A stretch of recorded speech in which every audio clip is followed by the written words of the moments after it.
It wasn't the first time my mother slapped me, but it was the first time she did it in public, in front of 50 people, while holding a glass of white wine and wearing a pastel blue dress like nothing was wrong in the world. I remember the sound more than the pain, a sharp crack, my own gasp, the collective intake of breath from cousins, uncles, co-workers, a fork dropped somewhere. My brother, whose birthday we were supposedly celebrating, just stood there with his eyes wide and mouth open like someone had unplugged him from the moment. I didn't cry. I didn't scream. I just stood there, red cheek burning under a dozen party lights strung up in the backyard, wondering how I ever thought this family could be saved. My mother's hand trembled as she set her wine glass down. She looked horrified, but not at what she'd done. At the fact that she'd done it where people could see. "You're overreacting," she hissed under her breath, voice sharp and fast. "Don't make this worse." As if I was the one who just raised a hand and snapped the last straw across a lifetime of silence. I didn't respond. I turned to my father. He looked away. I turned to my brother, my golden boy brother Daniel, who always told me to pick my battles when Mom cut too deep or when Dad ignored the bleeding. He opened his mouth, closed it again. And that was it. That was when the decision made itself. I walked out the gate, past the string lights and plastic tables, past the fondue fountain and the sheet cake, and the people pretending they didn't just witness generational trauma in real time. I got in my car, drove straight home, and blocked all their numbers by midnight. I haven't spoken to them since. People ask me what happened. Why I cut off my entire family over just a slap. But that question tells me everything I need to know about how the world works. It tells me that most people believe the worst things must be loud, obvious, violent. But the worst things in my family were quiet, death by paper cuts, neglect served in silence, cruelty passed off as tradition. That slap wasn't the start, it was the final punctuation on a sentence I'd been writing my whole life. I got a text from Daniel the next morning. She didn't mean it. You know how she gets when she's drinking. "Just call me so we can fix this." Fix this. As if it was a crack in a picture frame, and not the culmination of 30 years of emotional erosion. I didn't reply. Not to him. Not to my dad. Not to the cousin who messaged me a week later asking, "Aren't you being a little dramatic?" I didn't even reply when my mom emailed me 3 weeks later with a subject line that said, "Can we talk?" And a body text that simply read, "I'm sorry you feel hurt. Not I'm sorry I hit you. Not I'm sorry I embarrassed you. Just sorry that I felt hurt." Classic. Cutting off your family doesn't look like the movies. There's no big courtroom scene, no screaming match, no final goodbye where everyone learns their lesson and hugs it out under acoustic guitar music. Sometimes it just looks like closing a door and never reopening it again. Sometimes it looks like watching birthdays pass without group texts, watching holidays arrive, and realizing the silence is more peaceful than the noise ever was. And sometimes it looks like writing this. Because people keep asking why, and I'm tired of answering in half-truths and polite shrugs. I didn't cut off my family because of one slap.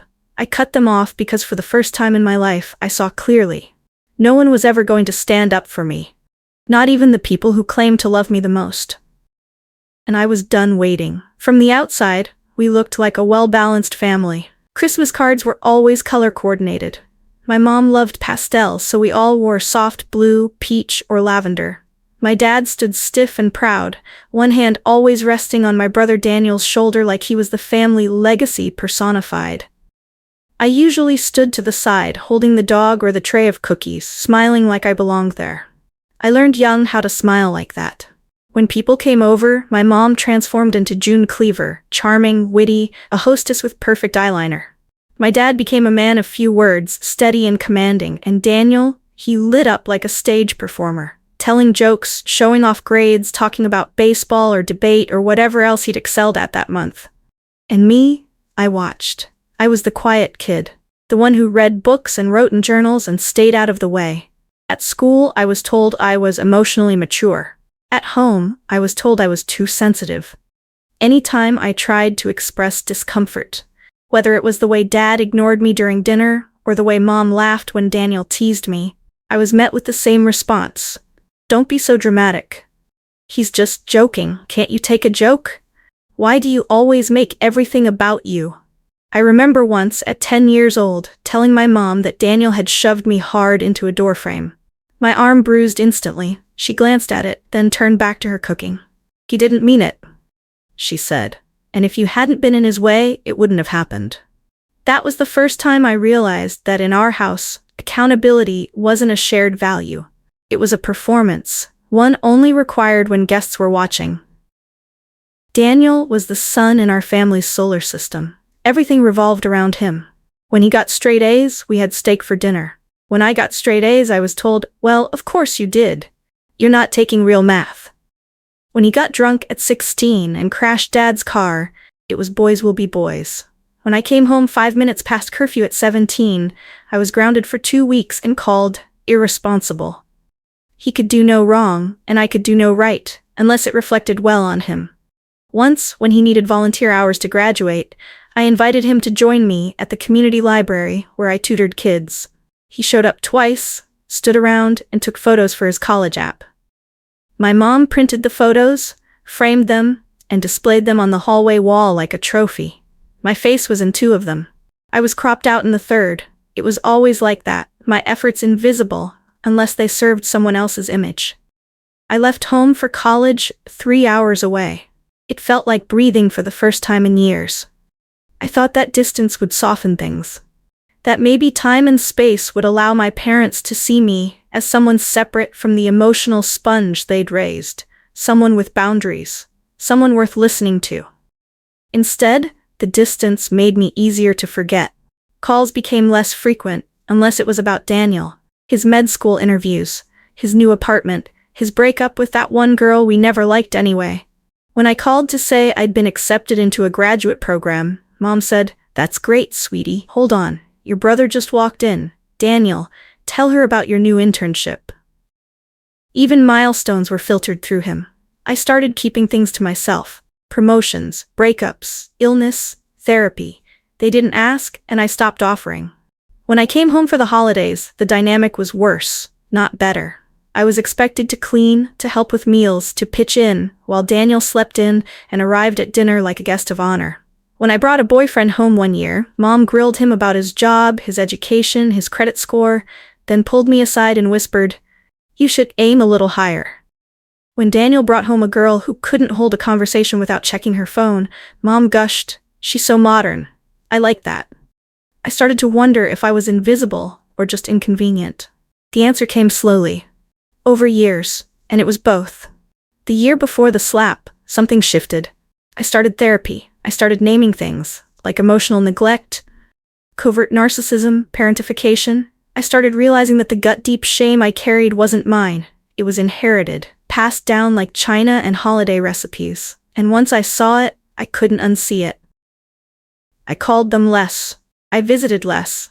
I stopped fawning over Daniel's accomplishments. I started saying no to things like helping organize his engagement party or proofreading his resume. That's when the tension really started to show. Mom would call with a sharp edge in her voice. "Why are you being distant?" Dad would say, "You think you're better than us now?" Daniel accused me of being cold. "What happened to you?" he asked in a text. "You used to be chill." I hadn't changed. I'd just stopped playing along. I'd stopped letting them pretend this was normal. I'd stopped letting them use me as the family mirror, cleaned only when it made them look good. So when the slap came at his birthday party, a moment of lost temper, a bad reaction, a joke that went too far, I didn't react like the daughter I used to be. I didn't apologize for making her hit me. I didn't justify the years leading up to it. I didn't fold myself back into the script they'd written for me. I walked out. Because the truth is, the slap didn't break anything. It just proved that it was already broken. The next morning, my phone lit up like a fire alarm. 18 missed calls. 34 unread messages. Group chats that had been dormant since last Thanksgiving were suddenly flooded with frantic texts. First came the damage control. "Your mom feels awful. Just call her. She didn't mean it. It was a misunderstanding.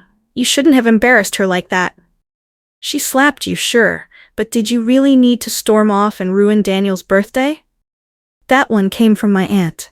The same aunt who once cried to me after my mother told her she looked bloated in her mother of the bride dress. I didn't reply to any of them. Because I knew the rules. I had broken one. In my family, the golden rule wasn't love or honesty or support. It was silence, and I had shattered it. My mother didn't reach out at first, not directly. She sent my dad to call. His voice on the line was flat, calculated. "Your mother's beside herself," he said. "You know how things get when there's wine involved." "You shouldn't have said what you said." I paused. "What did I say?" He sighed. "Don't play dumb. You always have to push, don't you? Couldn't just smile and go along, you had to dig."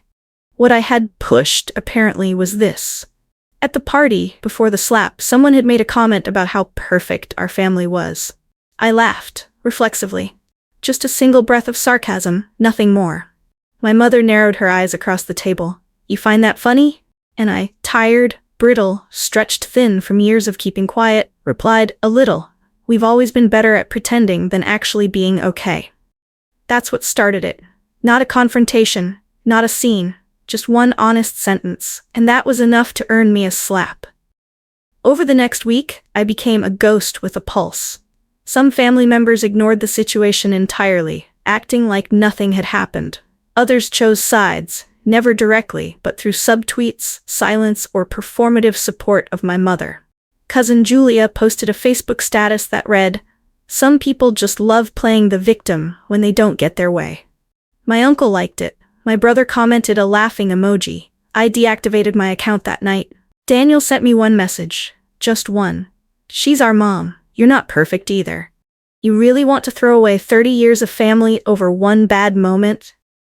That sentence stuck with me, because for him it was just one moment, one slap, one unfortunate night when emotions boiled over. But for me, it was every birthday where I felt like a prop in his spotlight. Every time I cried alone in my room after Mom told me I was too moody. Every dinner where my ideas were dismissed, every accomplishment minimized, every feeling invalidated.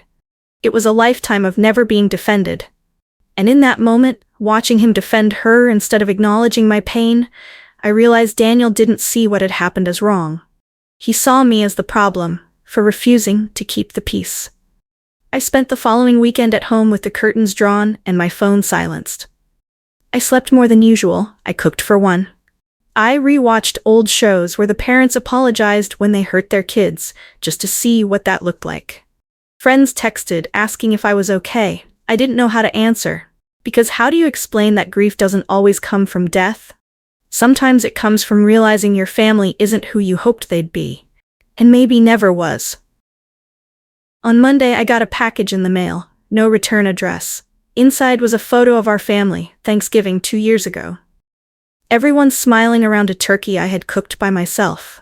I remembered the photo. I remembered how no one helped with the dishes afterward. I remembered crying in the bathroom while Daniel told a story about how he basically saved his med school lab team.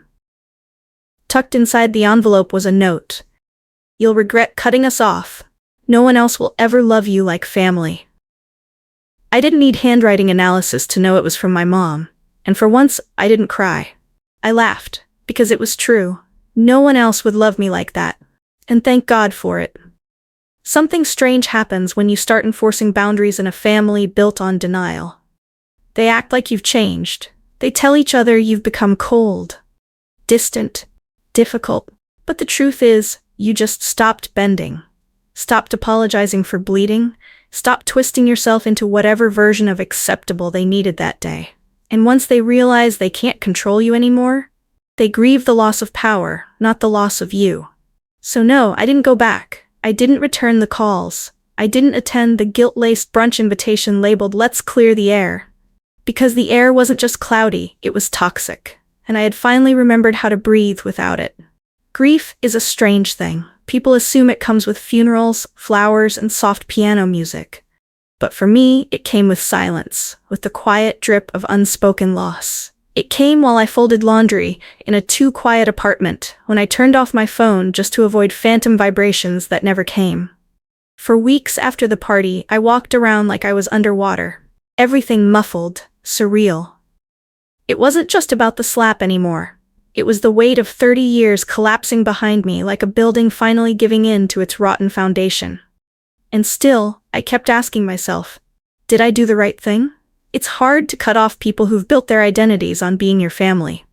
It's harder to stay when love feels like a leash. I started journaling again. At first it was just one line a day, sometimes two, sometimes just a word. Numb, furious, guilty. But over time, it became something I looked forward to. A quiet space where I didn't have to translate my pain into something palatable for others. I also went back to therapy. Real therapy this time, not just the once-a-month check-ins I used to squeeze in between deadlines. I committed. Weekly sessions. I told the full story. Every scratch of memory, every silent dinner, every time I felt invisible growing up. I spoke the names I used to protect with vague labels. And my therapist, bless her, never once told me to fix it. She told me to grieve. Because even when you're better off without them, losing your family still feels like death.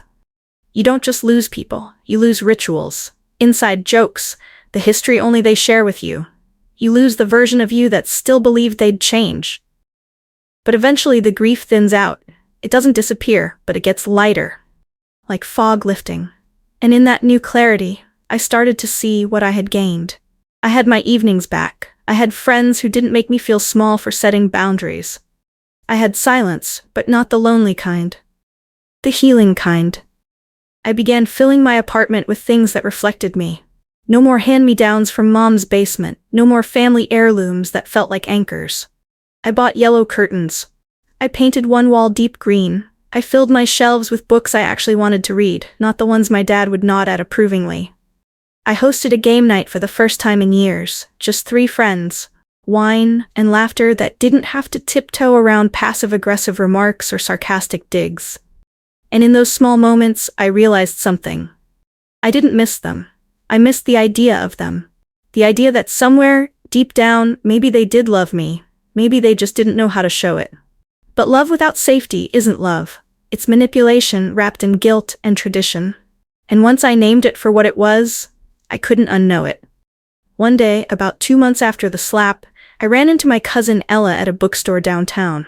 She was one of the few I hadn't blocked, neutral, quiet, never involved in family politics. She looked surprised but not hostile. "I've been meaning to check in," she said gently. I didn't know what to say. We sat on a bench outside with iced coffee. "I think what you did was brave," she said eventually. "Most of us just survive it. You stepped out." Her voice cracked a little. "I think about it too," she added. "Leaving, cutting contact. But it's hard. You feel like you're betraying something sacred." I nodded. I used to think that too, but now I think the real betrayal is staying in places that teach you to hate yourself. She stared at her cup, then whispered, "Yeah." That conversation stuck with me, because I realized I wasn't alone. There are so many of us, walking wounded from families that taught us to be quiet before we learned how to speak. And when one of us finally says enough, it echoes. It gives permission. It builds a new kind of family, not one of blood but of choice. And I was learning how to build that. I started telling people the truth when they asked about my family. "I'm not in touch with them," I'd say. "We don't have a relationship anymore." And when they asked why, I stopped softening the answer. My mom hit me at my brother's birthday party. It was the last straw in a lifetime of emotional abuse. It shocked people sometimes, but it also freed me, because I no longer felt the need to protect people who had never protected me. And in shedding that shame, I made space for something else, something better. Peace. Not the fragile kind that cracks under pressure, the quiet, rooted kind. The kind that says you're allowed to be safe, you're allowed to be seen, you're allowed to start over, even if you have to do it alone.